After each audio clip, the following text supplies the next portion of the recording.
2 days after the battle, representatives from the Council worlds were brought to Earth.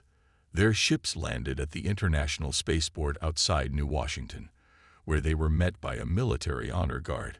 The aliens looked nervous as they were escorted to the United Nations Hall. Inside, the chamber was filled with leaders from Earth and human colonies. The Council representatives were seated at the center, with High Counselor Zorthal at their head. Major Harrison and his Special Forces team stood along the walls, their presence a reminder of how deeply humanity had infiltrated Council defenses. President Russell took the podium, his voice calm but firm as it echoed through the hall. For centuries, humanity dreamed of finding other intelligent life among the stars. When the Council made contact 20 years ago, we believed we had found friends and teachers. He paused, looking directly at Zorthal. Instead, we found manipulators and betrayers. You saw our potential and feared it. Rather than welcoming us as equals, you plotted our containment and eventual subjugation. Screens around the hall displayed evidence of Council plans: the sabotage technology, Operation Containment, the attack on Proxima Colony. You had a choice, Russell continued. You could have embraced humanity as partners. Instead, you chose fear and control. Zorthal shifted uncomfortably but remained silent. Now we have a choice, said Russell. We could destroy you. Our forces control your worlds. Your fleets are disabled. Your weapons are useless against us. The Council representatives looked at each other with dread. They expected retribution, perhaps even extinction. But that is not our way, Russell said, his tone softening slightly. We came to the stars in peace. Despite your betrayal, we choose mercy where none was shown to us. He nodded to Admiral Wright, who activated a new display. A massive structure appeared on the screens, larger than any ship ever built. This is Project Exodus, Russell explained. A generation ship capable of carrying millions of humans to another galaxy if necessary. We began building it the day after we discovered your true intentions. The Council representatives stared in awe at the massive vessel. It represented technology far beyond what they believed humans capable of developing. We have built 5 such ships, Russell revealed. They are ready to depart at a moment's notice. He stepped around the podium, approaching the Council delegation. Know this, we remain in this galaxy by choice, not necessity. We could leave if we wished, but this is our home too. We will defend it. Russell's voice hardened again. From this day forward, the Council as you know it is dissolved. A new stellar concordat will be established, one founded on principles of sovereignty and non-interference, with Earth and our allies as founding members. The Vrex, Melosian, and Luminar representatives move to stand beside the human delegation, a physical demonstration of their new alliance. Your species will not be punished collectively for the actions of your leaders, Russell assured the Council representatives. But your military capabilities will be reduced, and oversight committees will ensure you pose no threat to galactic peace. He turned to Zorthal. As for you and your inner circle, you will be removed from power and face justice for your crimes against humanity and other species. Zorthal finally found his voice. And if we refuse these terms? Russell's expression became grim. Then hear our final warning. Flee. If humanity must ever leave this galaxy because of your actions, do not remain behind. For we will return, and you would be wise to flee before us. The message spread quickly throughout the former Council worlds. Images of the disabled Council Armada, the human infiltration teams, and Project Exodus were seen by trillions of beings across thousands of planets. 3 months later, the Stellar Concordat was officially established. Ships from Earth, the former Council worlds, and the Outsider Alliance gathered above the neutral planet chosen as their headquarters. A new era of galactic cooperation had begun. In his office on Earth, President Russell looked out at the stars. The universe was vast, filled with wonders and dangers. Humanity had faced its first great test among the stars and emerged stronger. We came in peace, he whispered to himself. And through fire, we found our place. Commander Jack Morrison stared at his screen in disbelief. His hands trembled as he scrolled through the classified documents. After 5 years of working in Earth's intelligence division, he had finally found proof of what he had long suspected.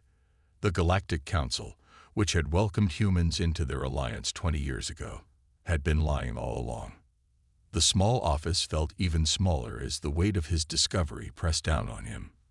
The dim light of his desk lamp cast shadows across the walls covered with star maps. Outside his window, the gleaming spires of New Washington rose into the night sky, their lights twinkling like the stars that had once seemed so welcoming. Jack downloaded the files to a secure data chip and slipped it into his pocket. He needed to show this to someone he could trust. Admiral Susan Wright was the only person with enough authority and integrity to handle this information properly. The next morning, Jack made his way through the bustling halls of Earth Defense Fleet headquarters. Officers and civilian personnel moved about their daily routines, unaware that everything they thought they knew about humanity's place in the galaxy was about to change. Commander Morrison, Admiral Wright's assistant, greeted him with a smile. "The Admiral can see you now." Admiral Wright sat behind her desk, her silver hair pulled back in a tight bun. Her eyes, sharp as ever despite her 60 years, fixed on Jack as he entered. "This better be important, Commander," she said. "My schedule today is packed with meetings about the new defense platform." Jack placed the data chip on her desk. "With respect, Admiral, those defense platforms may be compromised before they're even built." Wright's eyebrows rose slightly, the only indication of her surprise. "Explain." "I've found evidence that the Galactic Council has been systematically sabotaging our technological development while pretending to help us," Jack said. "They've been introducing subtle flaws in all the technology they've shared with us, flaws that could be exploited in case of conflict." The Admiral picked up the chip, turning it over in her fingers. "These are serious accusations, Morrison. The evidence is all there, ma'am. Communications between council members going back 15 years. They see us as a threat to their power structure." Admiral Wright inserted the chip into her secure terminal. Her face grew harder as she scanned through the documents. After 10 minutes of silence, she looked up. "How did you get access to these files?" "I noticed patterns in council communications during my regular monitoring duties, small inconsistencies that seemed random at first, but formed a pattern when viewed together. I followed the trail, and it led me to a hidden data cache." Wright nodded. "You've done good work, Morrison, but this stays between us for now." She pressed a button on her desk. "Cancel my meetings for the rest of the day." Meanwhile, on Mars Research Station Alpha, Dr. Alan Carter frowned at his test results. The environmental protection suits provided by the Galactic Council were failing again, but in ways that made no scientific sense. It was almost as if they were designed to break down under certain conditions, conditions specific to human colonies. Alan removed his glasses and rubbed his tired eyes. For months, he had been testing Council technology, trying to understand why the failure rates were so much higher than the Council had predicted. At first, he had assumed it was just incompatibility with human manufacturing methods. Now he wasn't so sure. His lab assistant, Ben Miller, entered the lab carrying fresh samples. "Got the new environmental filters from the Council ship that docked yesterday," he said. "Put them through the full testing protocol," Ellen replied. "And Ben, let's keep this between us, but I want you to run a molecular comparison between these filters and the ones that failed last month. Look for any signs of deliberate design flaws." Ben looked confused. "Deliberate? You think the Council is sabotaging us?" Alan turned back to his screens. "I don't know yet, but I intend to find out." In orbit above Earth, a Council observer ship transmitted its weekly report. All was proceeding according to plan. The humans suspected nothing. Little did they know, their carefully constructed deception was beginning to unravel. Lieutenant Olivia Hayes adjusted her uniform one last time.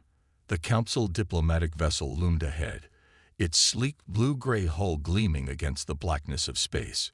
Her heart beat faster, but her face remained calm. 6 months of training for this moment had prepared her well. "Remember, Lieutenant, this is strictly intelligence gathering," Admiral Wright's voice said through her earpiece. "Do not engage unless absolutely necessary." "Understood, Admiral," Olivia replied softly. The shuttle docked smoothly with the Council vessel. Olivia stepped out, smiling at the tall, slender alien that greeted her. Ambassador Krulvor's 4 eyes blinked in sequence as he extended a long-fingered hand. "Lieutenant Hayes, welcome aboard the Harmony. We are pleased to have an Earth representative observe our diplomatic procedures." Olivia shook his hand, ignoring the slight chill of his skin. "The pleasure is mine, Ambassador. Earth values transparency between allies." The tour of the ship was exactly as expected. Conference rooms, living quarters, the bridge, all open and welcoming. But Olivia had studied the schematics of Council vessels extensively. There was a section missing from the tour, a section that should house the secure communications hub.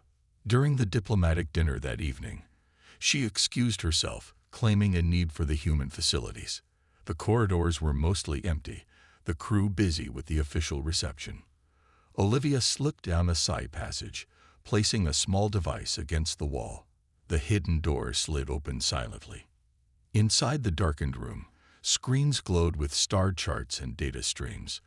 Olivia moved quickly to the central terminal, inserting a specialized drive that began copying files automatically. She scanned the screens while waiting, and one document caught her eye: Operation Containment. She opened the file and froze. Detailed plans for a systematic restriction of human expansion filled the screen. Maps showed human colony worlds surrounded by Council peacekeeping forces.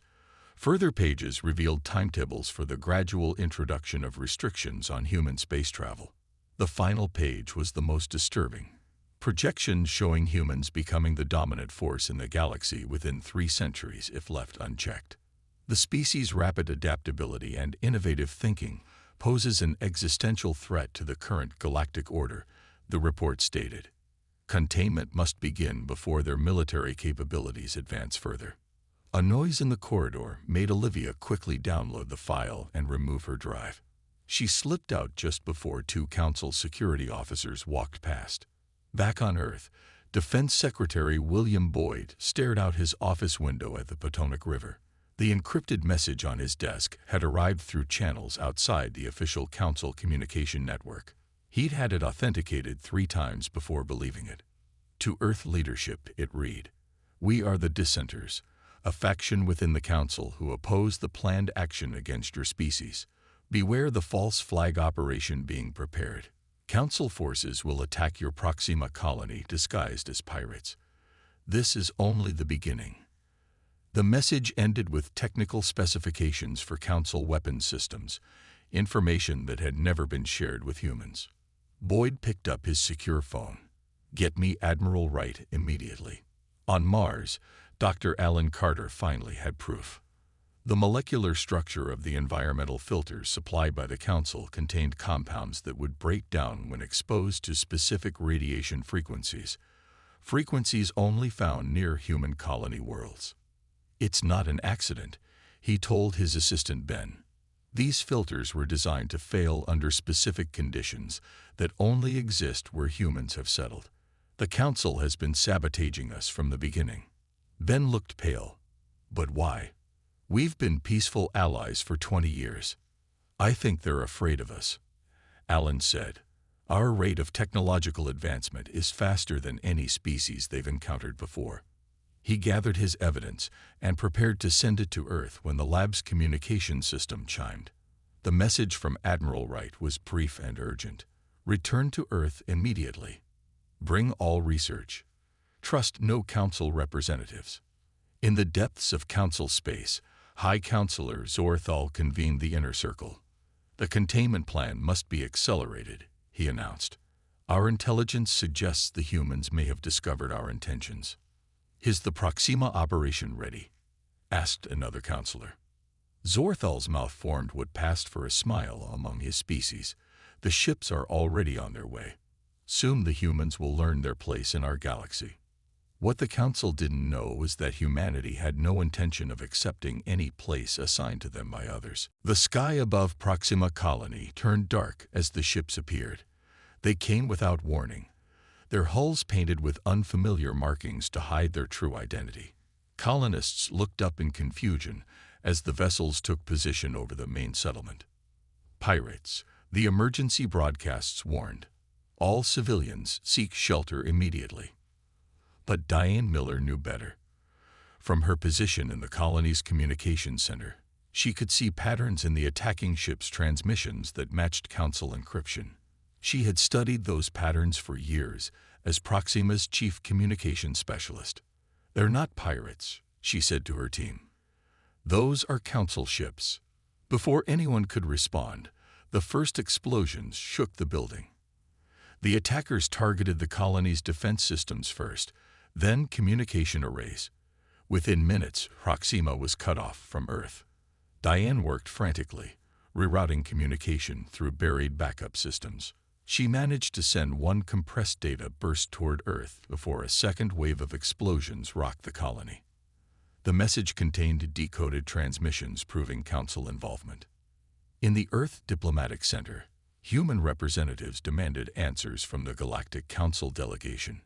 Ambassador Patricia Lee slammed her fist on the conference table. "We have reports of an attack on Proxima Colony," she said, her voice tight with controlled anger. "What do you know about this?" The Council representatives expressed shock and concern. They promised to investigate, to send peacekeeping forces to help. Their lies were perfect, rehearsed. But Ambassador Lee had been briefed by Admiral Wright just hours before. She knew they were lying. "We expect the Council's full cooperation as we respond to this crisis," she said, watching their reactions carefully. Back in Earth orbit, Captain Frank Daniels received the emergency transmission from Proxima. His ship, the Defiance, was the closest military vessel to the colony. Standard protocol required him to wait for orders from Fleet Command, but the distress call included Diane Miller's data proving Council involvement.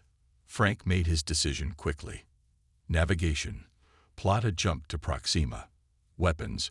Prepare for combat. "We're going in." His second-in-command looked concerned. "Sir, we don't have authorization." Fleet Command ordered all ships to stand down pending diplomatic resolution. Frank's eyes were hard. "Those are our people dying while politicians talk. I'll face the consequences later." The Defiance jumped into the Proxima system 3 hours later. The scene that greeted them was one of devastation. The colony's outer structures were in ruins. The attacking ships were methodically destroying infrastructure while avoiding the main habitat domes where colonists huddled in fear. "This isn't just an attack," said Frank's weapons officer. "They're being too careful, too precise." "It's a message," Frank replied. "They want to scare us, not wipe us out." Yet, the Defiance engaged immediately, its advanced weapons systems taking the disguised Council ships by surprise. 3 enemy vessels were crippled before they could respond. The others turned to face this unexpected threat. The battle was brief but fierce. The Defiance suffered damage to its port side, but managed to drive off the attackers. As they retreated, Frank ordered teams to the colony surface. What they found confirmed their worst fears. The weapons used against the colony released a biological agent designed specifically to target human DNA. The colonists who had been exposed were already showing symptoms that exactly matched a theoretical bioweapon described in Council medical research papers that Earth scientists had studied but never considered might be deployed against them. Frank sent teams to collect samples and evidence. The Council had made a critical mistake. They had left proof of their treachery. "Get all of this back to Earth," he ordered, "and prepare medical teams. We need to help these people." As the Defiance's crew worked to stabilize the colony, Frank received a message from Admiral Wright. "Return to Earth immediately with all evidence," it read. "Council representatives claim no knowledge of the attack.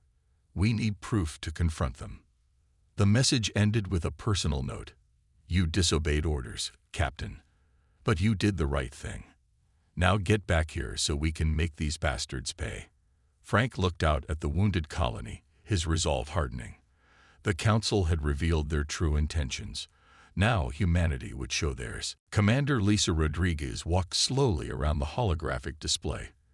The hidden base deep in the Ta City asteroid belt was cold and cramped, but it served its purpose. No Council sensors would detect them here. "So you're telling me the Council has done this before?" she asked.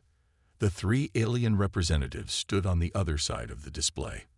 They could not have looked more different from each other, but they all shared the same grim expression. The insectoid Vrex clicked its mandibles before speaking. "The Council contained our expansion 200 years ago. They said it was to protect developing species in our region. We believe them." The aquatic Melosian, floating in a special environment suit, bobbed gently. "They did the same to my people. We were once spreading through 3 sectors. Now we have only our home system." The third alien, a shimmering, barely visible form of pure energy called a luminar, pulsed as it spoke. "The Council fears any species that might one day challenge their power. They have been doing this for thousands of years." Lisa looked at the star map showing the positions of Council forces. Red dots indicated their fleet movements, all moving toward human space. "Why help us now? You're putting yourselves at risk." The Vrex stepped forward. "Because humans are different. Your rate of adaptation and innovation is unlike anything we've seen. You might actually succeed where we failed." "And if you succeed," added the Melosian, "perhaps we all become free." The Luminar's glow brightened. "We have brought you information about Council military capabilities. Their strengths, their weaknesses." Lisa nodded to her tactical officer, who began downloading the data. "Thank you. Earth will remember who stood with us in our time of need." She didn't tell them about the Ghost Armada. That information remained Earth's most closely guarded secret. After first contact with alien life, humanity had learned a painful lesson from history. Always keep an ace up your sleeve. While officially registering a modest defense fleet with the Council, Earth had secretly built a shadow navy, ships designed with no Council input, hidden in plain sight as mining vessels, research stations, and cargo haulers. Now that hidden fleet would be their salvation. Back on Earth, the data from Captain Daniels and the new alien allies was presented to the Unified Defense Council. Military leaders from all Earth nations gathered in the lunar headquarters, their faces grim as they reviewed the evidence. Admiral Wright stood before them, her uniform crisp despite not having slept in 36 hours. "The attack on Proxima is just the beginning," she said. "Council forces are mobilizing throughout our sector. Based on their movements, we expect attacks on all outer colonies within 2 weeks." Defense Secretary Boyd spoke next. "What they don't know is how prepared we actually are." He activated a secure display showing Earth's true military capabilities. Gasps filled the room. Most of the civilian leadership had not been briefed on the full extent of the Ghost Armada or the advanced weapon systems developed in secret. "For 20 years, we've presented an image of technical dependence on Council assistance," Boyd continued, "all while developing our own technologies in parallel." He brought up schematics for quantum phase shields, dark matter weaponry, and consciousness transfer technology that allowed pilots to control ships with their minds. "The Council believes these technologies are centuries beyond our reach." "They're wrong." President Kevin Russell, who had been silently observing, finally spoke. "Are we truly ready for this fight? The Council has been spacefaring for thousands of years. We've barely left our solar system." Admiral Wright nodded to her aide, who distributed secure tablets to everyone present. "This is Protocol Omega," she explained. "A full response plan developed over the last 5 years as we began to suspect Council intentions.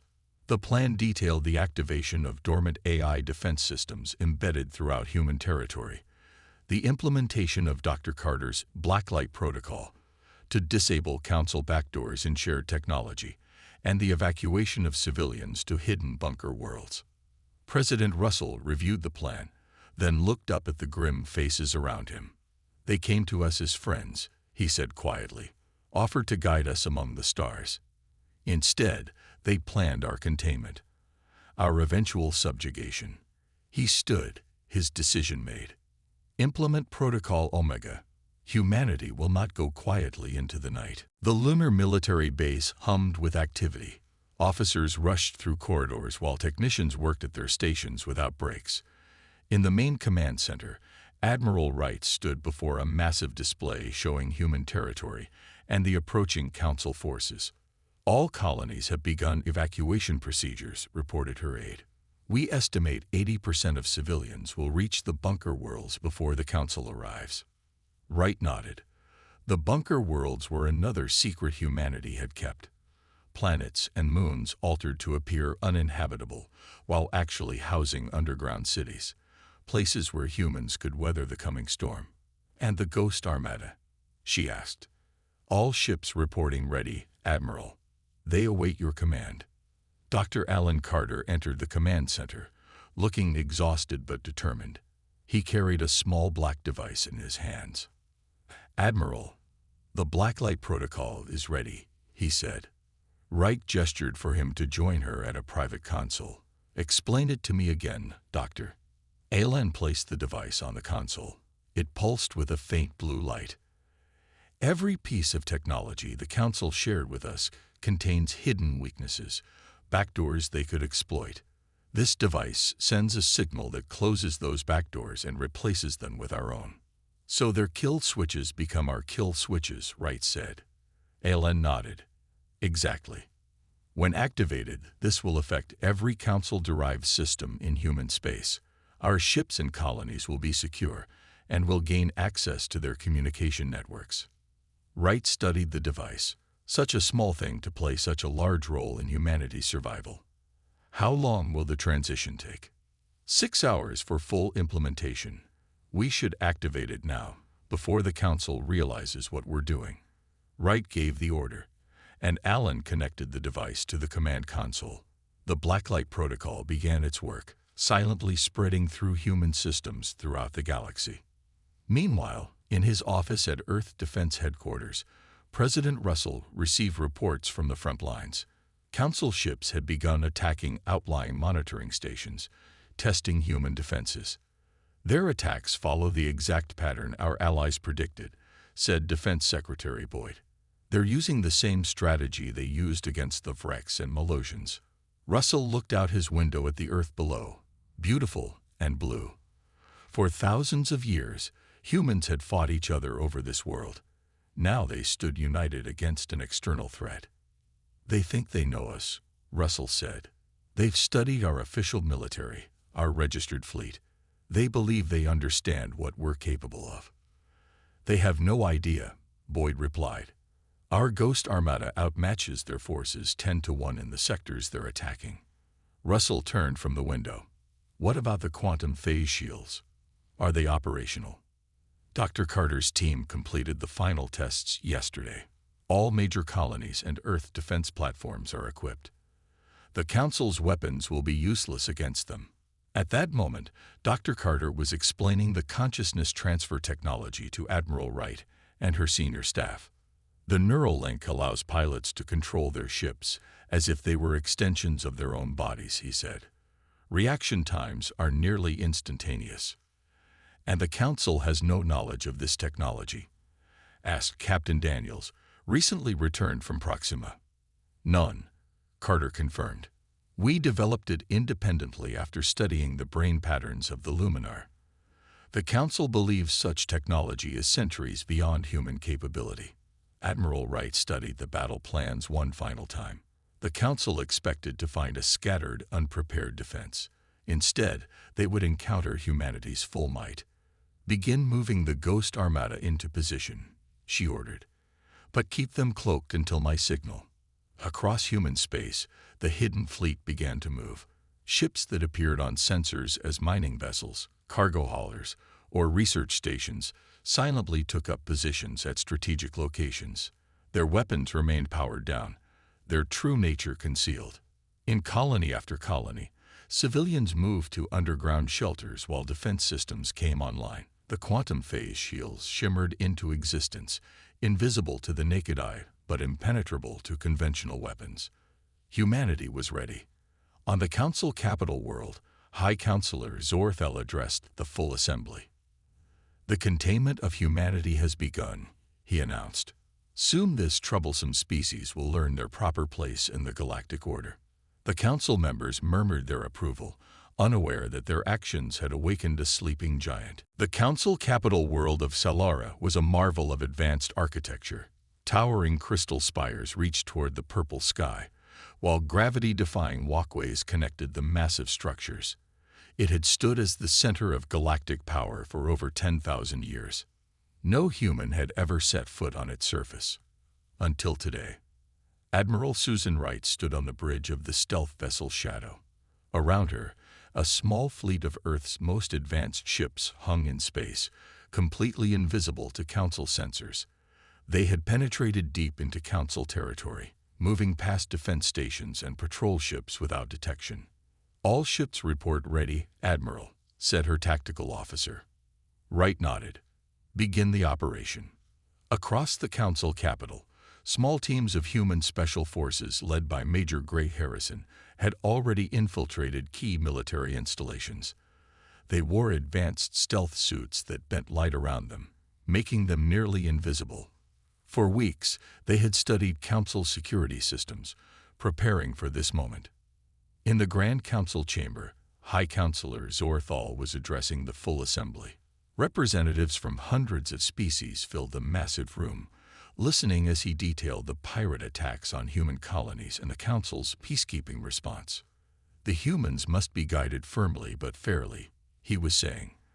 "Their aggressive tendencies make them dangerous if left unchecked." Suddenly, the massive screens around the chamber flickered. The Council's security systems had been compromised. Every communication device on the planet activated at once. Admiral Wright's face appeared on every screen. Her expression was calm but determined. "This message is being broadcast to all Council worlds," she said. "I am Admiral Susan Wright of the Earth Defense Fleet. For 20 years, humanity has reached out to the stars in friendship. For 20 years, the Galactic Council has plotted our containment and eventual subjugation." Gasps filled the Council chamber. Zorthal's 4 eyes widened in shock. "We have discovered your betrayal," Wright continued. "We have proof of your attacks on our colonies. We know about Operation Containment. We know everything." On the screens, the view shifted to show the human fleet suddenly appearing above the Council capital as they deactivated their cloaking technology. "Look to your skies," Wright said. "Earth ships now hold position above every major Council world. We could strike at any moment, just as you struck at us." In the Council chamber, representatives began shouting questions at Zorthal. How had humans bypassed their defenses? How had they developed such advanced technology without the Council's knowledge? Wright's message continued, her voice echoing through the streets of every Council city. "Here is our ultimatum. Cease all hostilities against human worlds and withdraw your forces immediately. You have 48 standard hours to comply." Major Harrison and his team watched from hiding places within the Council Defense Ministry as officials rushed to terminals, desperately trying to verify the human claims. "They're panicking," Harrison whispered to his team. "They never expected us to strike at their core worlds." Back on the Shadow, Admiral Wright finished her message. "Should you choose to continue your aggression, know this: humanity will not be contained. We will not surrender. And we will not show mercy to those who showed none to us. You have 48 hours. Choose wisely." The transmission ended, leaving the Council worlds in chaos. High Counselor Zorthal quickly regained control of the chamber. "This is clearly human deception," he declared. "Their ships cannot possibly be in position around our worlds. Their technology is not advanced enough." A junior counselor rushed in with a datapad. "High Counselor, our sensors have confirmed human vessels above 12 major Council worlds. They appeared out of nowhere." Zorthal dismissed the report with a wave.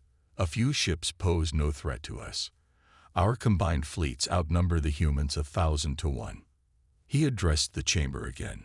We will not be threatened by a primitive species barely out of their cradle. I have ordered our main battle fleet to Earth. We will end this human defiance once and for all. What Zorthal didn't know was that his order was exactly what humanity had anticipated. The true trap was now set. On the Shadow, Admiral Wright received confirmation of the Council fleet's movement. They took the bait, she told her crew. Now we spring the trap. The Council Armada was a breathtaking sight. 10,000 ships of various sizes and designs, drawn from every member species, moved together through hyperspace toward Earth. It was the largest military force assembled in 500 years. On the command ship, High Counselor Zorthal watched with satisfaction as they prepared to exit hyperspace.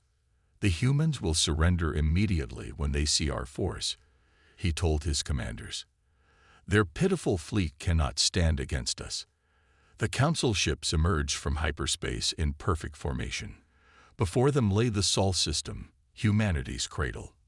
Earth shone blue and beautiful in the distance, seemingly defenseless except for a small group of orbital platforms and a handful of military vessels. As expected, said Zorthal, their main fleet must be scattered, defending their colonies. He opened a channel to broadcast across all frequencies. People of Earth, this is High Counselor Zorthal of the Galactic Council. Your reckless threats against the Council cannot be tolerated. Surrender your military forces immediately or face destruction. On the lunar command base, Admiral Wright watched the Council fleet's arrival on the main display. President Russell stood beside her, his face grave but determined. They brought even more ships than we anticipated, the President said. Wright nodded. 10,000 against our visible defense force of 50. They think victory is assured. Let them think that for a moment longer, Russell replied. Zorthal's message ended, and his commanders awaited Earth's response. It came in the form of a simple text message. One word. Now. Suddenly, alarms blared throughout the Council fleet. Behind them, where empty space had been moments before, thousands of ships appeared as they deactivated their cloaking technology. The Ghost Armada had revealed itself. At the same moment, the Vrex, Malosian, and Luminar fleets emerged from hyperspace at the edges of the system, cutting off the Council's retreat. Impossible, Zorthal shouted as the tactical display updated. Where did these ships come from? Before his commanders could respond, another crisis emerged. Throughout the Council fleet, weapon systems suddenly went offline. Life support flickered. Communications became garbled. The Blacklight Protocol has activated, said Admiral Wright, watching from the lunar base. Their systems are compromised. Captain Frank Daniels stood on the bridge of the Defiance, now leading a battle group of 50 ships. The last time he had faced Council vessels, he had been outgunned and fighting to save a single colony. Now he commanded a force that could turn the tide of the entire war. All ships, execute pincer movement, he ordered. Weapons free. The human fleet moved with perfect coordination, their ships flowing like water around the suddenly disorganized Council Armada. The quantum phase shields absorbed the few shots the Council vessels managed to fire, while human weapons cut through Council defenses with ease. They're trapped, Wright told President Russell. Their weapons are failing, their engines are compromised, and they're surrounded on all sides. Russell watched the battle unfold, his expression solemn. Can we communicate with Zorthal? Wright nodded to a communications officer, who established a link to the Council command ship. Zorthal's face appeared on screen, his normally gray skin now pale with shock. This is impossible, he said. Your technology. You could not have developed this on your own. We didn't have to, Russell replied calmly. You underestimated us, Counselor. You believe your own propaganda about human capabilities. You thought we were dependent on your guidance, when in fact we were learning from you while developing our own path. The display showed more Council ships powering down as the Blacklight Protocol spread through their systems. Your fleet is disabled, Russell continued. Your leadership bunkers on all council worlds have been compromised by our infiltration teams. We control your communication networks. The war is over before it truly began. Zorthel's four eyes blinked rapidly as he struggled to comprehend their total defeat. What do you want? He asked finally. Concessions, territory, resources. Russell's eyes hardened. What we want, Counselor, is for you to understand exactly what you've awakened. And then we want you to witness what mercy looks like from a species you try to destroy.